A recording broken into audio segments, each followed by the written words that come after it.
শান্তিপূর্ণ আন্দোলনের মধ্য দিয়ে দাবি আদায় না হলে আরও কঠোর হবার হুঁশিয়ারি দিয়েছে বিএনপি। দলের নয়াপল্টনের কেন্দ্রীয় কার্যালয়ে পবিত্র আশুর উপলক্ষে আয়োজিত দোয়া মাহফিল পূর্ব আলোচনায় কথা বলেন দলের ভাইস চেয়ারম্যান শামসুজ্জামান দুদু। তিনি বলেন, চলমান সংকট নিরসনে বিএনপি বারবার সরকারের সাথে আলোচনার মধ্য দিয়ে শান্তিপূর্ণ সমাধানের পথ বের করার প্রস্তাব দিলেও সরকার তাতে কান দিচ্ছে না। তাই আরও কঠোর হবার হুঁশিয়ারি দিল বিএনপি।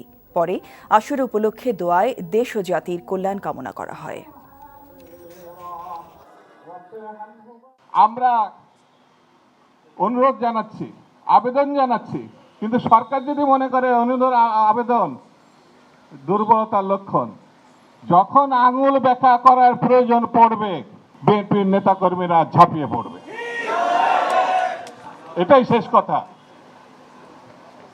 আলোচনা করতে চাচ্ছি, সমঝোতা করতে চাচ্ছি, আপোষ করতে চাচ্ছি, কিন্তু সেটা গণতন্ত্রের জন্য, স্বচ্ছ গ্রহণযোগ্য নির্বাচনের জন্য।